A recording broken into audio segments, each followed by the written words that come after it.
When men date women and for long-term relationships, she is an extension of him and his reputation. It's all about the fish analogy. If you catch a fish, you don't want to show the fish you caught. That's a little baby, okay? You want a trophy wife. Get it? I have gained weight. I'm 34 years old. I'm not 25 anymore.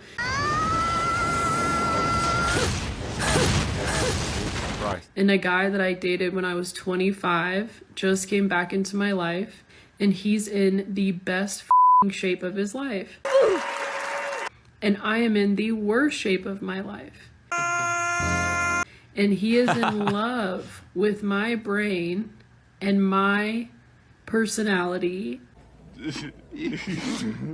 This type of love is often referred to as philia and is the love of friendship.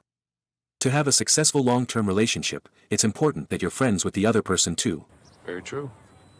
But before things get too flowery, let me play a Rick and Morty clip, which is more in line with my personal feelings towards love. What people call love is just a chemical reaction that compels animals to breed. It hits hard, Morty, then it slowly fades, leaving you stranded in a failing marriage. I did it. Your parents are gonna do it. Break the cycle, Morty. Rise above. Focus on science. Love is unreliable, ephemeral, and fleeting. However, the central point of her TikTok is that when he sleeps with women who are bigger than he likes, he feels bad about himself after. He's not attracted to me. He doesn't think I'm beautiful. Bruh. Because other men won't find me, you know, as hot as he thinks that he deserves. My man. Eros love. So that's the thing. When men date women and for long-term relationships, she is an extension of him and his reputation. It's all about the fish analogy. If you catch a fish, you don't want to show the fish you caught. That's a little baby, okay? You want a trophy wife.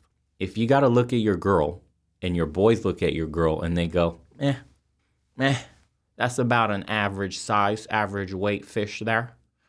That ain't good enough to put on a wall to hang overhead. Nah. That's not the fish you want to keep. And that's what the guy's telling her. Decipher the unseen. Thanks, brother. My first date with these Tinder chicks will be to McDonald's for some McWine and mixed steak. That's what I said. I don't know if you'll be successful with the McWine, my friend, but you're free to try. I would just tell you a walk in the park at that point. Love is the intense and passionate love. This is where romantic feelings come from.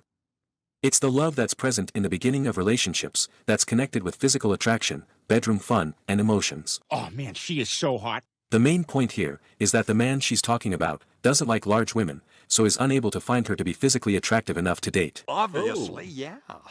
Therefore, Eros love cannot take place. This is an issue many women will face if they both hit the wall and don't remain in shape. Am I supposed to apologize for having high standards? Never in a million years I imagine myself being single in my 40s. Nope. Never in a million years I imagine what's gonna be so hard to find someday. Credit to this lady for laying out the reality of post-wall dating. She has a number of videos on the topic. I haven't worn earrings in such a long time. Who cares? And the other day, I noticed that one of my holes closed up. I'm now really scared that the same is gonna happen to my vagina. Emotional damage. Fortunately, she's discovered an activity for post-wall women that acts as a replacement for bedroom fun. Day 578 with no sex.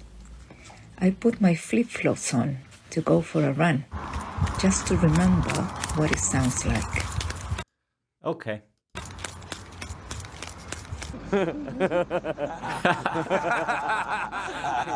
I think Sex and the City changed us. Oh my God, you're so stupid. The main character in Sex and the City is Carrie. She's a post-wall woman who's constantly struggling in her love life, and she often made awful decisions. She epitomized the trope of the woman child with a refusal to grow up.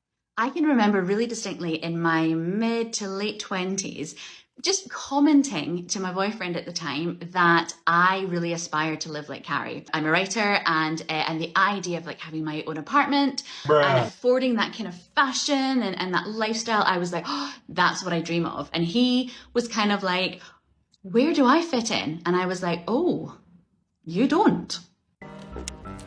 Nope. Oh my god, she's so annoying. This behavior exemplifies some of femininity's worst traits. What? Here we see three things. First, femininity's lack of reason. Second, femininity's lack of honor. And third, the ability of the female mind to rationalize rotten behavior to justify emotional well-being. Yes, that is very true. Perfect. Broadly speaking, these could be Nailed filed it. under entitlement and solipsism. Now, he didn't fit into my future for many, many reasons. Nope. But I think that was the first time that it really occurred to me that I aspired to anything other than hoping he would propose or hoping the next guy would propose. And now I live like Carrie. What a loser. And this brings us to the point of immaturity. Jesus, Lord help us. Skill, thanks, brother. Oblivion NPCs has more depth than them. Yeah. At this point, sheesh. Thanks, brother, for the support. I'm still shook at Granny with the slippers. When watching this next segment, ask yourself this. Alrighty then. Have you ever been in a relationship with a woman who does not exhibit these qualities? 1. They act on their emotions. Do they have a bad habit of letting their feelings be the main input to a decision? Ain't that just like a woman? 2. They take everything personally. Such people lack the maturity to understand that not everything is about them. They're so narrow-minded and sensitive to criticism that they can't stand to be corrected. You're goddamn right. 3. They lack self-awareness. Self-awareness is one of the most important elements of emotional maturity because it's what allows us to recognize our flaws and take responsibility for our mistakes. Facts. A lack of self-awareness leaves a person blind to controlling forces.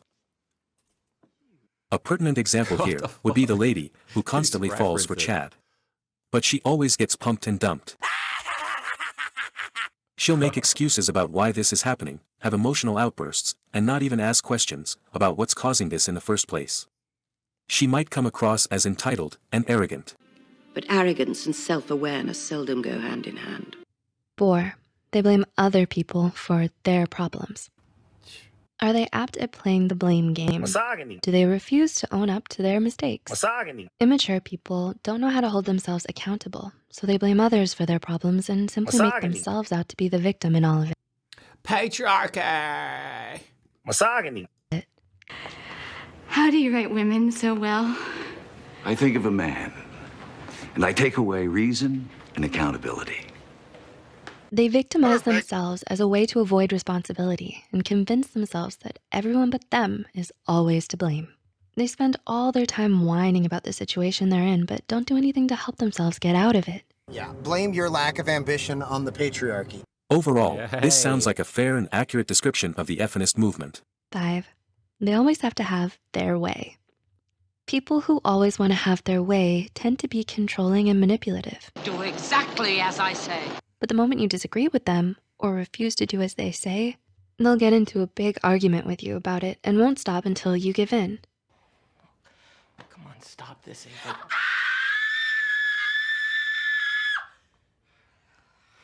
Even if you do win the argument, there can be consequences.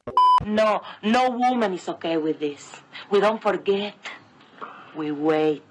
And then when you least expect it, we make you pay. Overall, immaturity knows no age.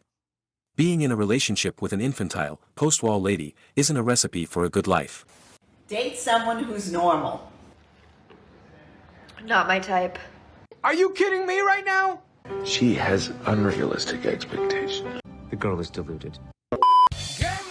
I'm scared that the same is going to happen to me. We gotta go back to this granny, post-wall granny that's forever alone. Oh my God. My vagina. Fortunately, she's discovered an activity for post-wall 578, 500, fun. day 578 with no sex. I put my flip-flops on to go for a run, just to remember what it sounds like.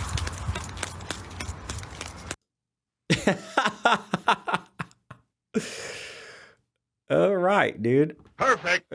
I like it. I like it. She's funny. Granny has a sense of humor, at least. She's not really angry and bitter. She's just making fun of being a grandma trying to date dude at 50 with the little, silver going on.